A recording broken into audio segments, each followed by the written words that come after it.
नमस्कार। स्वागत है आप सभी का आपके अपने चैनल एस्ट्रोलॉजी लर्नर वाईटी में। आज का हमारा जो विषय है ये है पिता पुत्र का या पिता और उनकी संतान का पारस्परिक संबंध। हम ज्योतिषीय विश्लेषण में कैसे समझ सकते हैं, कौन से ऐसे नियम होते हैं जो ये बता सकते हैं कि एक पिता और पुत्र का, या हम पिता पुत्र एक सामान्य शब्द है, हम यहाँ पर कहना चाहेंगे पिता और उसकी संतान का। संतान में पुत्र भी आएंगे पुत्री भी आएंगी, तो कुल मिलाकर शब्द है संतान। तो पिता और उसकी संतान का आपस में कैसा संबंध रहेगा, इसका हम कौन कौन से ऐसे नियम हैं जो स्पष्ट करते हैं कि संबंध अच्छा होगा या संबंध खराब रहेगा, या उनके विचार आपस में बहुत अच्छे से मिलेंगे, एक दूसरे का बहुत सपोर्ट करेंगे, या उनके विचार आपस में नहीं मिलेंगे। तो आज हम इसी बात को समझेंगे और उन नियमों को समझेंगे। तो मैं आज ऐसे 8 विशेष नियम लेकर आपके सामने उपस्थित हूँ जो एक पिता और उसकी संतान के संबंध को दर्शाएगी कि कैसा संबंध होगा। तो चलिए शुरू करते हैं आज के इस टॉपिक को।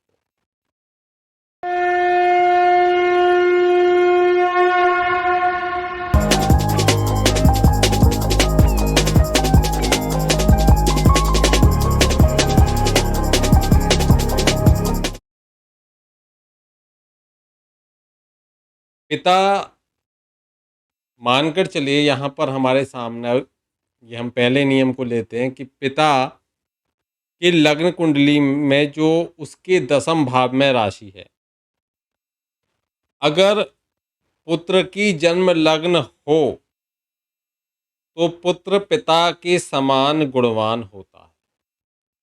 मैं इसको समझाऊंगा, थोड़ा सा ध्यान से समझिए कि ऐसी स्थिति हो, दृष्टि पड़ती हो, या तो यहाँ बैठ गए पंचमेश, यहाँ बैठ के पंचमेश की दृष्टि लग्न पर पड़ेगी, यहाँ बैठ गए पंचमेश 5th हाउस लॉर्ड यहाँ बैठ गया, तो भी स्थिति वही बनेगी। अगर यह स्थिति बनती है किसी भी तरीके से, तो संतान जो होगी अपने पिता की आज्ञाकारी भी होगी और पिता के लिए बहुत प्रिय भी होगी। एक बात और ध्यान रखिए कि लग्न से जितना शुभ संबंध पंचम भाव का बनेगा, पंचमेश का बनेगा, उतना ही ज्यादा पिता और पुत्र का संबंध अच्छा होता जाएगा। पाप ग्रहों की दृष्टि जितनी पड़ती जाएगी उतना ही उनका संबंध बिगड़ता हुआ चला जाएगा। ये विशेष रूप से ध्यान में रखना आवश्यक है। तो ये पिता की कुंडली से हम जान सकते हैं, लेकिन अगर हमें संतान की कुंडली की चर्चा करनी हो, संतान की कुंडली आपके पास में, तब हम 9वें भाव को देखेंगे। 9वें भाव का अधिपति, अगर संतान की कुंडली रखोगे तो 9वें भाव का 9th हाउस लॉर्ड, 9वें भाव का अधिपति लग्न से एक अच्छा संबंध अगर बनाएगा तो उस स्थिति में यह कह सकते हैं कि उस संतान अपने पिता के प्रति समर्पित होगी। लेकिन वहीं 9वें भाव का संबंध यदि 6, 8, 12 से बन जाए तो वहां पर वह स्थिति अच्छी नहीं मानी जाती, वहां पिता के साथ में संबंध अच्छे नहीं होते। ये आप विशेष रूप से ध्यान में रखिए। ये मैंने पुत्र की कुंडली से कैसे देख सकते हैं उसके बारे में भी बता दिया। जॉब करूं या करूं अपना बिजनेस, मेरी जॉब कब लगेगी, मुझे संतान सुख कब मिलेगा, कैसा होगा जीवन साथी, क्या मेरी लव मैरिज होगी या होगी अरेंज मैरिज, क्या मैं कभी विदेश जा पाऊंगा, कर्जे बढ़ रहे हैं, इनकम कम हो रही है, बीमारी पीछा नहीं छोड़ रही है, अस्पताल के खर्चे बढ़ रहे हैं, शनि राहु केतु मंगल समस्याएं दे रहे हैं, कहीं आपके जीवन में गलत नंबर तो नहीं आ गया, क्या है आपका लकी नंबर, कौन सा नंबर आपको दिलाएगा सक्सेस, क्या आपने अपनी जन्म कुंडली का अभी तक विश्लेषण कराया है, अगर नहीं कराया है तो दिए हुए नंबर पे संपर्क करके अपनी जन्म कुंडली का विश्लेषण कराइए।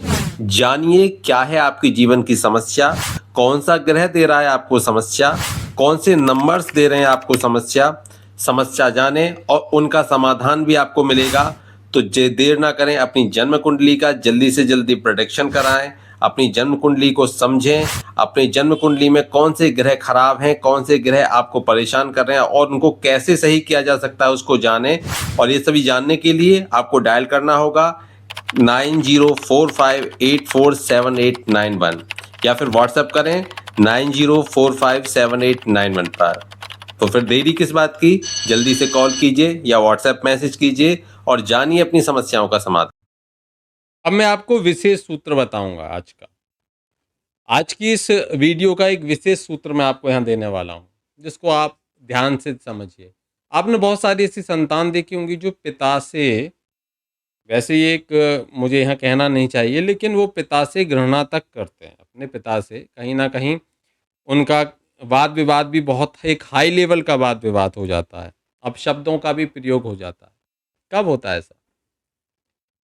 यदि पंचम भाव का स्वामी, पिता की कुंडली में देखिए, यदि पंचम भाव का स्वामी, जिसको हम बोलते हैं पंचमेश, ये पंचम भाव है, इसका जो स्वामी है पंचमेश, अगर 6, 8, 12 में बैठ जाए और उस पर लग्नेश, मंगल और राहु की दृष्टि भी पड़ती हो,